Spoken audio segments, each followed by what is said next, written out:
Bonjour à tous et bienvenue dans un nouveau podcast de Et si on était honnête. Cette fois-ci, on est toujours en compagnie de Quentin, hein. Quentin, 22 ans, entrepreneur, gérant d'une société NG Consulting. Et Maëlys mettra mon podcast en description. Et vous pouvez nous retrouver sur des live Twitch. Et ça fait plaisir. Tout à fait. Donc là, on est dans la suite de l'épisode précédent sur les blessures de l'âme. On va continuer un peu notre discussion. Moi, j'avais une question à te poser, Quentin, parce que tu as dit que la blessure de l'abandon, toi, tu la ressentais pas beaucoup parce que tu étais très indépendant, ce genre de choses-là. Donc, vu Ouais. qu'on est honnête, hein, et si on était honnête, j'ai deux choses à te faire soulever qui, je trouve, pourraient être intéressantes. Surtout pour ceux qui nous écoutent, ne pensez pas que enfin, on essaie d'être le plus sincère possible, donc des fois, on va se questionner nous-mêmes, voilà, donc nos discours peuvent changer. Bah après, j'ai expliqué, attends, parce que je sais pas trop où tu veux en venir. J'ai Ouais, expliqué comment ça m'impactait pas. Tu oui, vois, j'ai expliqué tout à l'heure la différence pendant le premier épisode. ouais, Voilà. Non, parce que, non, en mode, tu sais, que tu subis pas trop. Tu vois ou pas? oui. Ouais, ok, non, parce que c'est avant que tu commences, je sais pas sur quoi tu veux aller. Et Ah, il a voilà. peur, vous avez vu comment il tremble, il essaie de rire. J'ai pas peur, je préfère préciser avant que tu vois, avant que ça commence à dire non, mais si, mais tu vois, j'ai précisé quand même. Non, Vas-y, c'est dis. c'est pas pour ça, c'est parce que, en fait, une des caractéristiques durant la blessure de l'abandon, donc pour ceux Ouais, qui nous écoutent, parce que il y a le masque du dépendant, ouais. effectivement, on est 100% dépendant, mais il y a aussi un autre masque, alors je sais plus exactement le terme, on va se renseigner, et de toute façon, ça fera l'objet d'un podcast, vous inquiétez pas, mais c'est ce côté être surindépendant. C'est plutôt sur ça que je voulais revenir sur toi. Parce que Ah, je me dis aussi que dans la blessure de l'abandon, il y a peut-être quelque chose qui se cache, un masque qui se cache, où justement, on est très indépendant, on pense qu'on a besoin de personne, on pense que voilà, et en fait, ça crée une autre dépendance qui est un peu plus sous-jacente. Je me suis pas ok. assez renseignée pour développer le propos, ça va être quelque chose que je vais développer pour nos auditeurs et nos auditrices et pour peut-être toi. Mais est-ce que tu penses pas que c'est un peu aussi une façon de cacher cette dépendance, tu vois? À se penser trop indépendant finalement, parce que justement tu as peur de enfin, je sais pas. Mmh, Euh, mince. Moi, je mettrais plus ça sur le fait dû, plus dû à la, comment ça s'appelle, à la trahison, que, que, comment dire. euh, que le fait de l'abandon, tu vois. Après, l'abandon, il y est peut-être un peu aussi pour quelque chose, mais c'est plus en mode, vu que t'en as eu marre d'être trahi, euh, t'es en Ah, mode, d'accord. enfin, vas-y, dis, tu vois, ça sert à rien. En fait, Toi, je me dis tu que ça t'auto-suffis sert à à... toi-même du coup. Ouais, voilà, genre, plus dans un monde où bah, en fait, si t'en attends trop des gens, tu vas être déçu parce que tu vas les surévaluer. Et, euh, et tu vas plus te baser sur un potentiel de plutôt Une réalité. qu'une réalité, c'est ça. Et c'est pour ça qu'aujourd'hui, j'apporte énormément d'importance à tout ce qui va être franchise. Le fait que les mots soient posés et dits, ça me permet, moi, de plus me faire de fausses idées, de plus faire de faux espoirs. Et puis après, tu rentres plus dans des moods où tu peux reprocher des choses à des gens alors que même eux sont pas conscients et au courant que tu pourras attendre ça. Ouais. Et du coup, quand les choses sont dites, ok, bon, tu me considères plus comme ton meilleur ami, c'est pas grave, tu vois, je vais m'en remettre et je passe à autre chose. Mais au moins, en fait, je continue pas de t'apporter et d'avoir de la considération pour toi plus que ce que tu m'en donnes. Comme ça permet juste de remettre les personnes, à leur place et que même moi, je me remette à ma place alors que j'ai pas l'impression d'être là en mode, ouais, mais je pensais que t'étais mon gars et au final, non. Bah voilà. C'est plus dans ce sens-là que réellement dans le mood où je me dis ah ouais abandon et tout. Enfin pour moi c'est plus ça. Après ouais pour moi c'est plus ça. OK. Ouais, non, d'accord. C'est une précision à apporter. Hmm. Pour revenir sur, du coup, pour faire le lien avec, le podcast précédent et pour revenir sur les blessures aussi, toujours qu'il y a un lien. Il faut bien comprendre, hein, que les blessures influencent chaque domaine de notre vie, donc c'est pour ça que vous allez voir des fois penser qu'on s'écarte, mais il y a des phénomènes, en fait, des mécanismes qui sont issus de nos blessures. Tu as dit, que, tu avais une tendance à être dans la suradaptabilité, sur ça, je te rejoins énormément, moi, que ce soit dans le monde professionnel ou, dans le monde amical ou, amoureux, en fait, dans tous les domaines de la vie, même familial. Je suis tout le temps dans la suradaptation, ce qui est bien dans le monde professionnel. Tu t'adaptes à ton client, tu t'adaptes à qui tu as en face de toi, à différents jobs. Je trouve que c'est un point fort. Après, là En amitié, moi, ça m'a permis d'avoir des groupes d'amis extrêmement différents. Moi, au lycée, j'avais des amis de groupes, mais différents, hein. J'avais des S, Bon, des L, des ES, des gens, complètement différents, vraiment rien à voir, des mondes différents. C'est ce que j'aime bien parce que ça, c'est pas toujours les mêmes gens que je côtoie, mais voilà. Après, ça peut aussi, poser problème, en amour. Tu vas me dire après si toi c'est ça. Moi, la suradaptabilité, je l'ai énormément ressenti à une époque, un peu moins aujourd'hui, mais tu as tendance à, oublier tes propres besoins et tes besoins deviennent les besoins de l'autre. Tu ne sais plus ce qui t'apporte ton propre bonheur à toi, tu ne sais plus ce que tu aimes, tu ne sais plus la ligne directrice que tu veux suivre toi, puisque tu vis à travers l'autre. ouais, ouais. Ouais, non, t'as raison. Après, je pense qu'on devrait carrément faire un podcast sur la dépendance affective. Ce serait plus simple pour expliquer aux gens comment on y rentre, comment on en sort. Parce que c'est bien d'y rentrer, mais en sortir, c'est pas la même. De Euh, toute manière, on sera amené à en parler dans, cette série de ouais. podcasts, pardon, parce que, blessure de l'abandon. Ouais, carrément, carrément, carrément. Ouais, le problème, alors oui, il y a dans la relation sociale, c'est un énorme point fort parce que tu es vraiment la personne qui va pouvoir mener également. Et je pense que c'est la base, je pense que c'est la base d'un leader aussi de savoir s'adapter. Et c'est ce qui te rend aussi charismatique.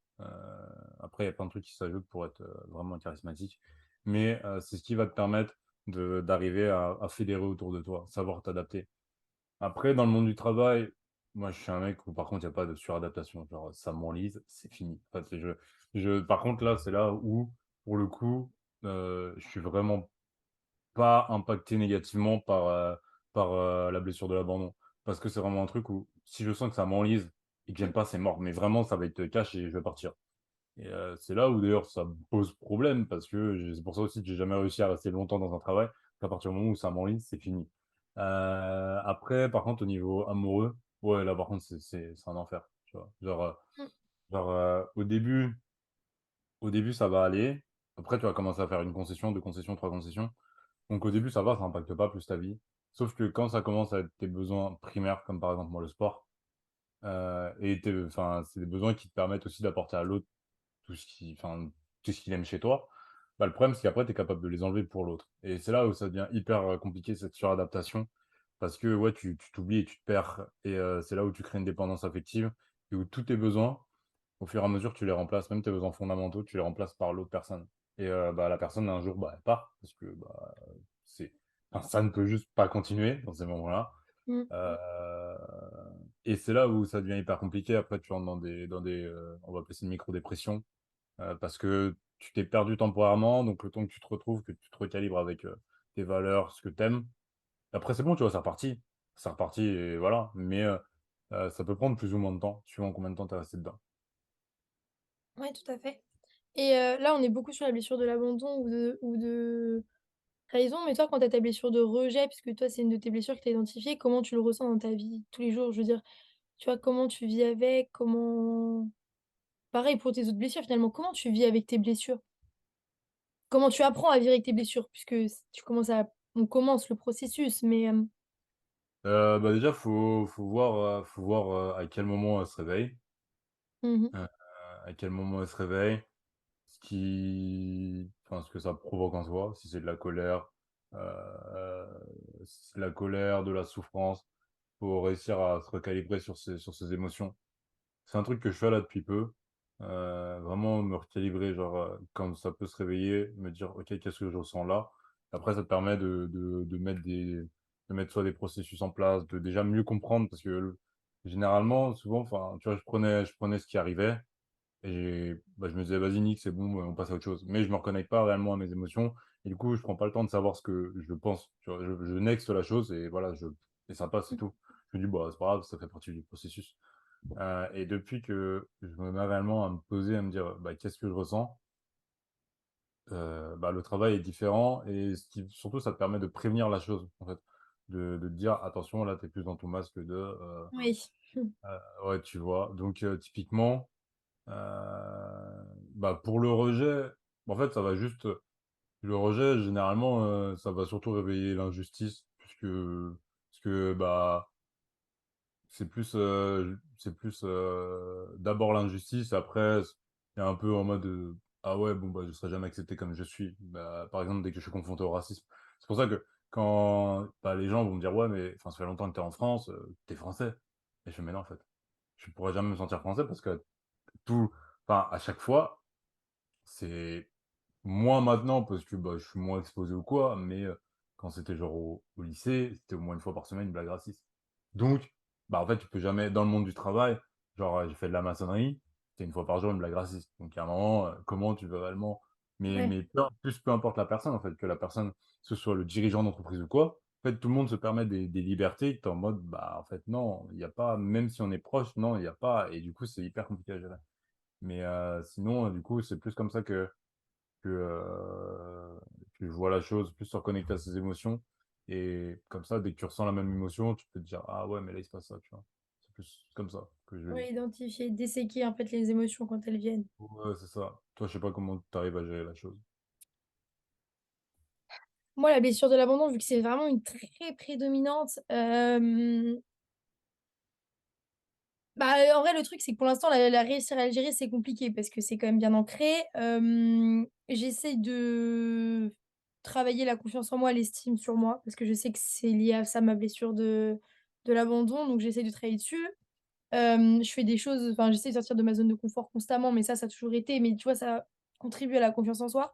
Après, quant à l'estime de soi, bah, j'essaye de prendre du temps pour moi, sans les autres, de prendre des moments de solitude, chose que je fais, hein, j'ai toujours fait ça, mais j'essaye de ce temps seul, de vraiment le mettre à profit pour travailler l'estime de moi, sortir ma dépendance et quand, il y a des émotions un peu de dépendance qui surviennent, j'arrive depuis peu, là, je l'ai vu, enfin, voilà, quelques mois, enfin un mois, quelques semaines, quand j'ai des situations où je sens que voilà, j'essaie d'analyser, je me dis: «OK, la Maëlys, c'est pas toi, c'est ton masque de dépendant. Décortique pourquoi tu as besoin de ça, qu'est-ce que tu veux au fond?» Hop, du coup, ça suppose de faire face à soi-même. Tu as pas envie d'être seul, tu as peur d'être seul, tu as peur de mourir seul, tu as peur de pas être aimé. OK, d'accord, mais en fait, finalement, qu'est-ce qui compte le plus? C'est peut-être que toi, tu t'aimes toi-même, au lieu de chercher l'amour dans les autres. Donc là, au lieu de vouloir faire tes réflexes d'aller ailleurs, hop, recentre-toi sur toi, aime-toi, nourris-toi d'amour, qu'est-ce qui te ferait plaisir maintenant? Voilà, voilà, tu vois? Ça, c'est pour ma blessure d'abandon. Le masque du contrôlant, très compliqué. J'aime bien Ah, diriger, j'aime bien dominer, donc quand ça survient, après c'est un peu compliqué si je suis aïe, 100 aïe, aïe. honnête. Le sujet qui fâche. J'essaye de, écouter l'autre, prendre en compte ce qu'il dit, ne pas penser que c'est moi qui ai raison. Enfin, je pense pas que c'est moi qui ai raison, mais c'est moi qui décide dans ma tête, tu vois? C'est en mode, j'essaye de j'essaye, ça va, je suis au début de mon processus, c'est pour ça qu'on fait ça, c'est pour avancer. J'essaye Dit comme de ça, ouais, ça m'a terminé, c'est pour ça. Vas-y. j'essaye de prendre en compte, le fait que les gens ne pensent pas comme moi et ne doivent pas penser comme moi et ça, j'essaye vraiment de l'appliquer depuis peu, de me dire: «Chacun a sa carte mentale». J'essaye, voilà, de pratiquer, entre guillemets, «l'amour inconditionnel», de genre accepter l'autre sans forcément le comprendre et du coup, j'essaie de l'adopter dans mes relations, même professionnelles et cetera. Juste accepter, on en discute, même si sans comprendre, ne pas forcer ma position, pas forcer mon point de vue. Sur la blessure de trahison, c'est plus là-dessus. Après, l'injustice, c'est on est au début, donc je vais dire que c'est compliqué pour chaque chose parce que c'est compliqué. L'injustice, la perfection dans mon travail et dans tout ça et vouloir faire le meilleur et m'infliger énormément, de travail et comment dire? De grosses charges, de grosses attentes. C'est compliqué de le faire moins, mais je pense que c'est lié, j'en suis sûre, à genre, comme je veux «rendre fier» entre guillemets ma famille, mon père et tout, voilà, du coup, je sais que je veux donner le meilleur de moi-même en me disant: «Quand ils seront fiers, ils vont m'aimer» et cetera. Les liés à la blessure de l'abandon, on revient toujours à ça, moi, c'est vraiment tout est intrinsèquement lié à ça. Mon amour de moi, je cherche dans l'amour des autres et l'approbation des autres et du coup, j'essaye pour guérir un peu de cette blessure de l'injustice, ce côté perfectionniste qui, je sais, est lié au fait que je veux être la meilleure version de moi-même, enfin, faire le plus de choses possible pour rendre fière, certaines personnes. J'essaie de me dire juste: «Fais-le parce que toi, tu as envie de te rendre fière et t'en fous du regard des autres, quoi».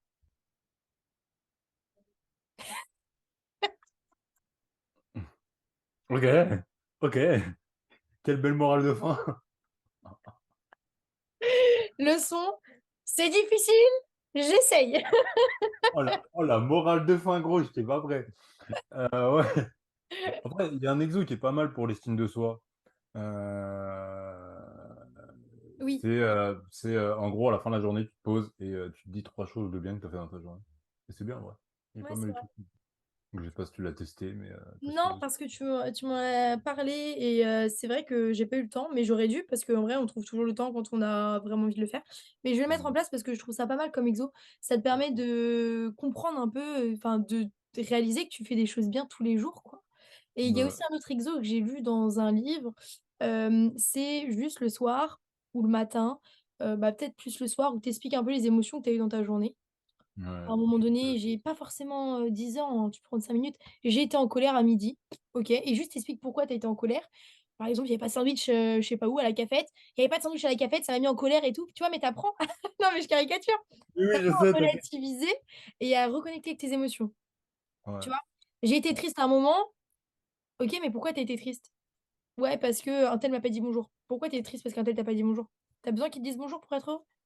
Tu vois? Genre, je sais pas, tu cherches et tout, tu Ouais, vois? carrément. Non, mais en vrai, de toute façon, je pense que ce qui est le plus important, c'est d'arriver à se reconnecter à ses émotions parce que généralement, heu, c'est parce qu'on ne prend pas le temps de se reconnecter à ses émotions. Mais peu importe la blessure, je pense qu'on a, c'est que, tu sais que ça te fait souffrir intérieurement et du coup, comment dire? Comment dire? Heu, Bah, vu que tu te reconnectes pas à tes émotions, tu les fuis, tu vois? Tu es à mort dans le déni dessus. Et 2e chose, heu, avec la blessure de l'injustice, généralement, on a tendance à vouloir faire de très grandes choses et de pas savoir se satisfaire des petites victoires. Alors que c'est dans les petites victoires que tu construis les grandes, et du coup, c'est pour ça que cet exercice, il est bien et que j'aime bien le faire, après je le fais pas tout le temps, mais dans les moments où je sens que, bah, c'est nécessaire. Heu, je ne saurais pas forcément poser le mot dessus. Mais, dans les moments où je sens que c'est nécessaire, bah, vas-y, go, je le fais, tu vois? Tu es pas obligé de le faire tout le temps. Après, ça dépend l'estime que tu as toi aussi de base, mais on a tous des moments où il y a des coups de mou et du coup, bah, c'est bien de savoir se dire aussi: «OK, bah, j'ai fait ça, en fait» et ça permet aussi de relativiser sur le fait que, bah, tes journées, même si tu trouves une journée, par exemple, chiante, bah, dans ces moments-là, trouve des points positifs. Dis-toi: Ouais. «OK, bah, j'ai fait ça. Ah ouais, mais en fait, ma journée, elle était pas si catastrophique que ça». Après, tu peux aussi faire le travail de demander, bah, pourquoi ça, tu as trouvé ça chiant? Pas forcément te reconnecter à tes émotions, mais te dire: «OK, bah, ça, j'ai trouvé ça chiant parce que, bah, tel prof, je sais pas, m'a pas forcément intéressé». OK, pourquoi il m'a pas intéressé? Et après, ouais, faut bien prendre en compte, une fois que tu as compris que chacun avait sa carte du monde, déjà, tu fais un gros travail. Déjà, tu fais un énorme travail et c'est plus simple dans tes relations sociales. Mmh, ouais. Non, c'est vrai, je suis d'accord. Bah, tu apprends à, être indulgent avec les autres. Ouais. Indulgence. Chacun a sa carte du monde, chacun a sa vision de voir les choses. C'est normal. Après, c'est toi qui choisis, quelle carte du monde tu acceptes d'avoir dans ton entourage ou pas, quoi. Alors ça, c'est un autre domaine, ça, Ouais, c'est mais je veux sûr. dire sans rejeter, tu vois, ne pas être, triste que les gens ne correspondent pas à ta vision, quoi. Mmh. Juste te Ouais, dire: «Bah, salut, quoi, fais ton chemin de vie, je fais le mien, nos chemins ne sont pas faits pour, aller ensemble pendant longtemps, quoi, c'est tout». ouais, c'est ça. Et après, non, c'est plus dans ce sens-là où quand tu as une interaction courte avec une personne, genre que tu rencontres en soirée. Ouais. Genre, tu as une personne que tu vois en soirée, c'est la première fois que tu la vois, tu connais pas forcément sa carte du monde. Mmh. Et le souci que je rencontrais avant, c'est, bah, soit quand tu parles de tes ambitions et du coup, bah, tu as une incompréhension en face, de toi parce que la carte mentale n'est pas la même, ce qui fait que les ambitions sont pas forcément les mêmes. Le fait de pas comprendre aussi, bah, que la personne en face, bah, c'est pas grave, tu vois? Si elle veut simplement, elle, son délire, c'est d'être dans le BTP, d'être maçon toute sa vie, bah, c'est pas grave. Alors que, c'est là où moi, ça m'a plus desservi, par exemple, la blessure de l'abandon, pas de l'abandon, de l'injustice, où, du coup, pour moi, en fait, tout le monde devrait enfin, tout le monde peut faire des grandes choses et du coup, après, tu peux rentrer dans ce syndrome du sauveur. Syndrome du sauveur qui peut aussi être lié à la blessure de l'abandon et du contrôle et de trahison. En fait, ça peut être lié à toutes les blessures, syndrome du Ouais, sauveur. ouais, Mais, mais ouais. Je voulais juste revenir brièvement aussi dans la blessure d'injustice, tu vas me dire si toi tu es confrontée à ça. La blessure de l'injustice, c'est, il y a vachement cette notion de choix dans la blessure d'injustice. En tout cas, si on en lit le livre de Lise Bourbeau, enfin si on oui, on lit le livre de Lise Bourbeau. Hem, Quel est ton rapport face au choix, toi? Parce que moi, je sais que, j'ai du mal à choisir quand j'ai des décisions importantes à prendre. En fait, j'ai besoin que quelqu'un me dise: «C'est le bon choix que tu fais». Tu vois, au fond, je sais quel choix je dois faire. J'ai besoin de l'approbation des gens pour faire le choix. Toi, quel est ce rapport au choix que tu as? Déjà, j'ai horreur de pas avoir le choix. Genre je vraiment ça c'est un truc, c'est catégorique, j'ai horreur qu'on m'impose des choses, Et tu es là-dessus en c'est plein dans ta blessure d'injustice, quoi. Le ah la ouais, blessure ah non, d'injustice, faut pouvoir choisir donc ah ouais, non là gros si j'ai pas de choix, ça me fait en vrai ça me fait vriller de ouf, parce que, j'aime pouvoir exprimer toujours mon libre arbitre, et après, non dans mes choix, je l'ai fait en pleine conscience parce que, heu bah, par le passé, j'ai demandé, tu vois, des conseils à droite à gauche. Sauf que le problème, c'est que, peu importe la réponse qu'on te donne, ça mmh, impacte ta vie, ça impacte pas la vie de la personne en face. Ce qui fait que s'il y a réussite, tant mieux, s'il y a échec, c'est pour toi, d'accord? mmh, Donc, je sais pas, je sais pas moi, là, j'aurais pas vas-y, je prends un exemple, par exemple, tu te mets à consommer de la drogue, OK? On va te dire, tu vas demander à des gens, ton groupe de potes, ils vont te dire: «Non, mais c'est bien, t'inquiète, pas de souci, tu te mets à consommer», OK? Le jour où tu es accro, est-ce que c'est leur problème? Non. Donc, du coup, bah, en fait, je prends juste mes décisions par moi-même parce que j'ai compris que, même si je demandais l'avis des gens, déjà, on n'a pas forcément la même carte mentale et surtout qu'on n'a pas les mêmes attentes et qu'eux, ils seront pas là s'il y a une galère. Dans le sens où si, il y a échec, c'est pour toi. Eux, tu auras beau leur en vouloir, mais je l'ai fait, mais pendant des dizaines et des dizaines de fois. Ah, genre, je sais pas, genre pour un contrôle, tu demandes une réponse, tu dis: «Ah ouais, mais là, c'est plus la réponse A ou la réponse B». La personne va dire la réponse A, toi, tu penses à la réponse B, tu vas prendre la réponse A. C'est la réponse B la bonne, tu auras beau dire ce que tu veux à la personne, à mmh. la fin, la responsabilité est à qui? Donc à partir du moment où tu arrives à comprendre que vraiment c'est toi qui es maître de ta vie et que, bah, les gens, ils vont entre guillemets «t'aider» mais le résultat, c'est pas leur souci, et ben, en fait, je suis moins impacté et du coup, bah, aujourd'hui, c'est plus un problème en soi, tu vois? Ça peut se refléter à certains moments, mais, aujourd'hui, dans mes décisions de vie, vu que je sais qu'à la fin, c'est moi le responsable et que ça m'a trop pénalisé, bah, maintenant, non, j'ai moins ce rapport à devoir demander toujours.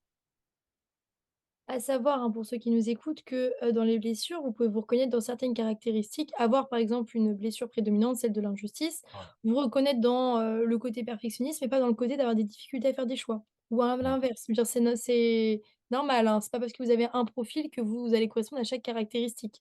Vous prenez celle qui parle pour vous et vous l'appliquez à vos situations.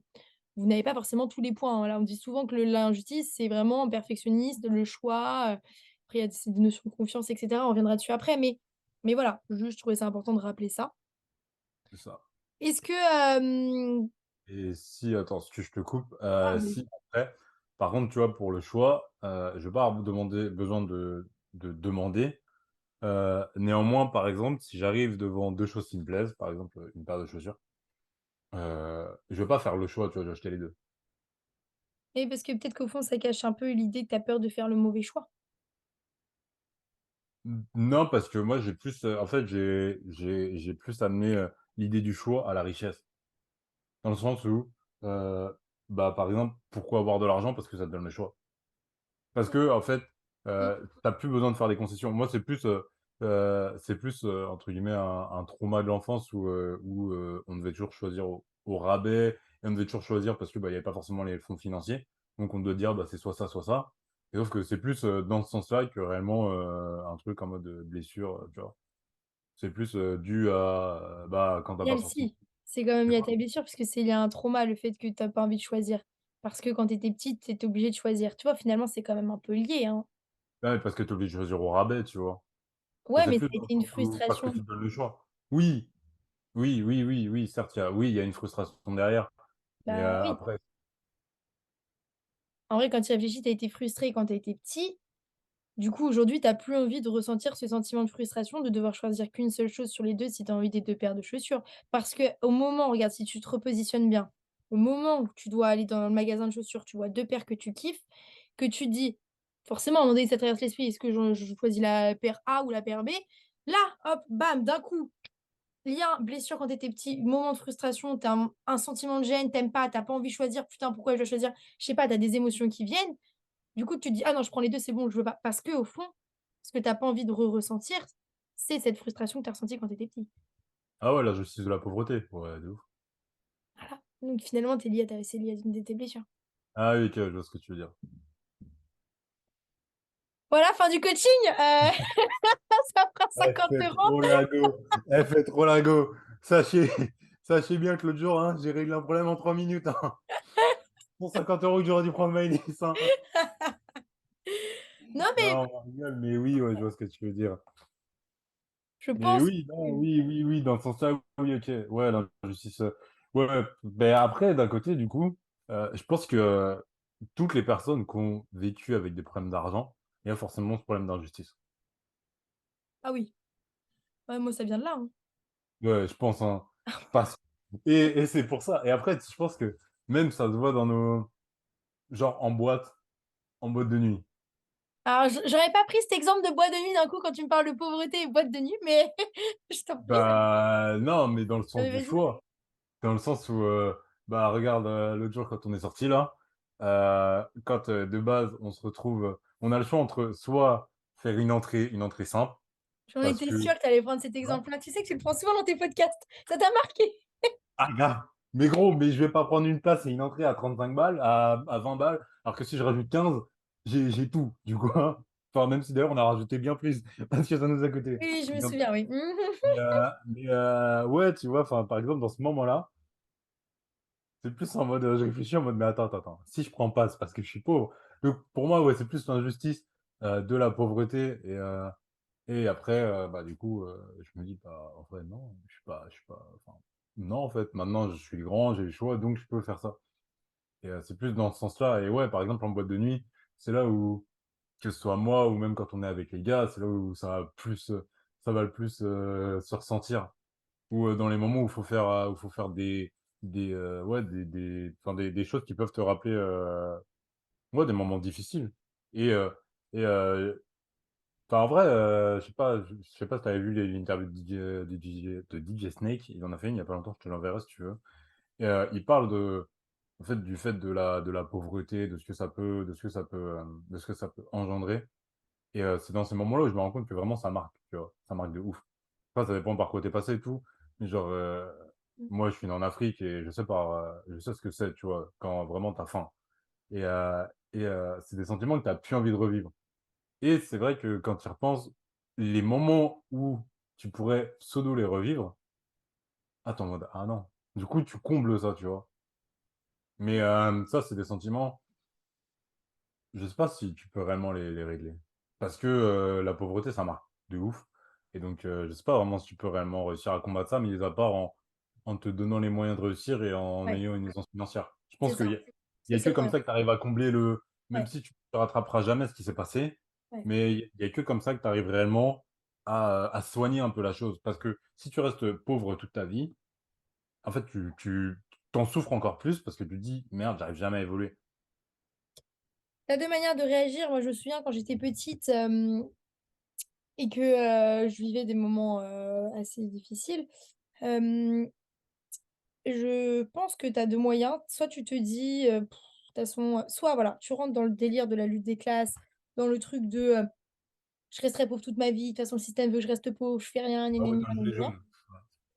Alors ça, j'entrerai pas sur ce débat-là, c'est un autre débat Enfin, politique. entre guillemets, quand je disais t'es un gilet jaune, tu vois, genre Ouais, tu mais plains, quoi. après, moi, je les Hein. soutenais. Mais alors, du coup, c'est pour ça que je rentrais pas dedans. Mais oui, C'est- mais dans l'idée, tu vois, en mode tu Oui, gueules et... ouais, voilà, bon. Et Ah! c'est un autre débat. Mais sinon, ça va être extrêmement long pour ceux qui nous Et écoutent. je rentrerai pas dans ce débat, on a trop d'avis interposés, je pense, là-dessus. Mais ouais. Non, mais on pourrait rentrer dedans, mais je veux dire, ça ferait l'objet d'un podcast différent, quoi. Mais il n'y a pas de souci, moi, je Ouais. suis amenée à en parler, il n'y a pas de problème. Et de l'autre côté, il y a ceux qui veulent faire de longues études, ou pas forcément de longues études, mais en tout cas, créer des entreprises où essayer de s'en sortir.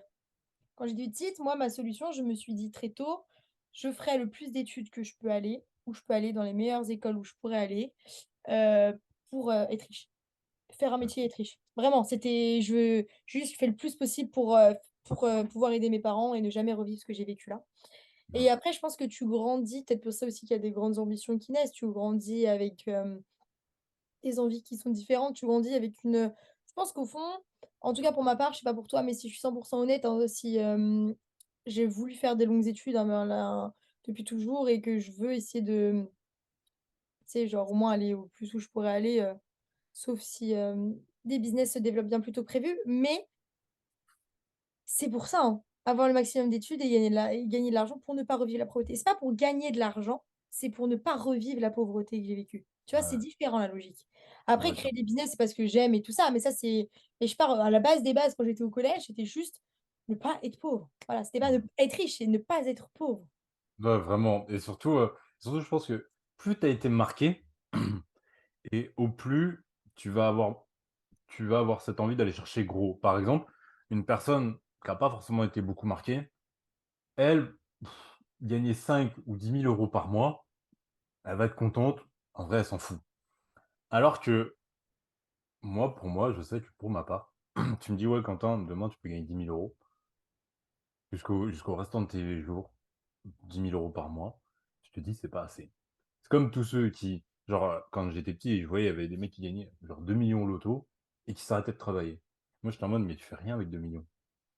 Parce que la frustration est tellement Tu peur grande. de tout perdre et de ne plus rien avoir. Ouais, déjà et même comme plus la frustration est vraiment grande, mais ça, il y en a que très peu qui vont comprendre, hein, réellement. Ouais. Heu, quand vraiment, quand c'est dur, et quand, bah, on t'a toujours force plus ou moins dit non à cause de l'argent et même pas par le mérite, bah, du coup, tu es en mode, bah, moi, je sais que j'aurai de l'argent parce que comme ça, en fait, on me dira pas non parce que je ne peux pas, je dirai non parce que j'ai pas envie. Et l'argent, pour moi, c'est juste que ça te donne le choix de c'est vraiment pour moi aujourd'hui si, demain je sais que j'irai chercher mon milliard, et j'irai chercher des milliards par les entreprises que je le ferai et ben, c'est vraiment pour qu'après je puisse avoir le choix et beh, peu importe où je vais et la classe sociale que j'ai et ben, ce soit moi qui décide. Parce que le problème aujourd'hui, c'est que même si tu es millionnaire, tu vas encore dans des palaces, encore plus quand tu es renois, on peut te dire non. Alors que quand tu es, comme Bill Gates, personne ne dira non à Bill Gates, d'accord? Personne, mais que tu sois, le gérant de Après, faut devenir un SpaceX ou Bill quoi. Gates, hein. Ouais, mais dans l'idée, personne ne dit non à Bill Gates, d'accord? Parce que parce que Bill Gates, il a cet impact sur le monde et c'est pour ça que derrière, je veux quand même avoir un impact sur le monde, tu vois? Parce qu'il y a aussi ouais, il y a aussi beaucoup de frustration. Mais que derrière, ouais, pour moi, avoir de l'argent, c'est pas juste, pour avoir de l'argent, c'est juste pour avoir le choix, mais le choix de vraiment faire ce que tu veux, quand tu veux et où tu veux. Et qu'aujourd'hui, bah, Bill Gates, même s'il paye pas ses impôts et qu'il prend un jugement et un procès, il aura de quoi se payer le meilleur avocat du monde et il ira jamais en prison. Et c'est ça aussi que je veux. C'est, parce que l'argent, on a beau dire ce qu'on en veut, mais tu fais vraiment ce que tu veux. C'est reprendre la maîtrise de ta vie et qu'aujourd'hui, tu regardes même les chefs d'État sont contrôlés par Bill Gates. Le mec est plus riche que certains États ou même Warren Buffett ou tu regardes Jeff Bezos, heu, enfin, tu dis que tous les États genre la France a été capable d'accepter Amazon et de les exonérer d'impôts à je sais plus combien d'auteurs en millions et même limite c'est en milliards d'euros, parce que les mecs pèsent tellement que limite ils pourraient te faire couler le pays. Donc c'est plus dans ce sens-là. Après, ouais, là, on rentre sur des logiques, de marché financier, Ouais. société capitaliste et cetera. Mais je suis d'accord avec toi, hein, pour conclure sur ce podcast et ce propos-là, que, la liberté de choix est une c'est ça, en fait, c'est juste être libre de choisir. Alors on revient, comme vous avez pu l'écouter, pour toujours faire le lien avec les blessures et bien comprendre que ça irrigue toutes nos pensées, nos rêves et cetera. La blessure de l'injustice, on est 100 dedans. Liberté de choix, enfin vraiment et là, je pense que vous avez une illustration des caractéristiques de la blessure de l'injustice qu'on vient de leur donner. On est 100 dedans, là. En tout cas, voilà pour, ce podcast. Vous allez nous retrouver du coup, bah, très prochainement pour un autre podcast de cette série-là. Je te remercie, Quentin, de nous avoir partagé, tes expériences, Toujours un plaisir, hein. tout ce que tu penses et puis vous allez pouvoir, continuer à suivre nos aventures, l'identification de nos blessures et puis, le processus de guérison qu'on va essayer de mettre en place. Pas de guérison, j'aime pas ce mot, mais pour apprendre à vivre avec plutôt, parce que je pense Tu qu'on n'en vis guérit avec parce jamais que tu vraiment. en seras jamais guéri, tu vois? Ouais, Tu vois, là, l'injustice qu'on a eue quand on était petit par rapport à l'argent, tu ne rattrapes pas ce temps-là. Donc non. ça te marque toujours. Mmh. Donc, déjà, oui, dans l'optique, il faut partir dans l'optique de vivre avec et non, les guérir parce que sinon tu rentres dans un combat qui est perdu d'avance. Ouais. parce que tu en fait, tu vas juste les fuir comme tu as fait depuis le début de ta vie. Et si on devait juste conclure sur une petite phrase, je dirais, ne rejetez pas ces blessures-là, ne acceptez-les, c'est ce qui fait la beauté de qui vous êtes et la richesse de qui vous êtes. Cette pauvreté que vous avez pu connaître qui a engendré des blessures, ce n'est pas grave, c'est ce qui fait votre vécu, la maturité que vous avez. N'en ayez pas honte, mais utilisez-les pour rebondir, plus que Ouais, c'est pour, ça. être une victime. Ouais et surtout, bah, n'ayez pas honte d'être différent, parce que c'est votre différence qui fait votre force et que, ne blâmez pas non plus votre passé, en fait. C'est aussi ce qui fait ce que vous êtes aujourd'hui et c'est ce qui vous permet d'avoir cette force, et votre personnalité et c'est pour ça que les gens vous aiment et vous apprécient. Tout à fait. Soyez unique. C'est beau, c'est beau! Bon, bah, je te remercie beaucoup, Quentin, pour ce podcast et on se retrouve très prochainement pour un autre podcast. Vas-y, pas de souci.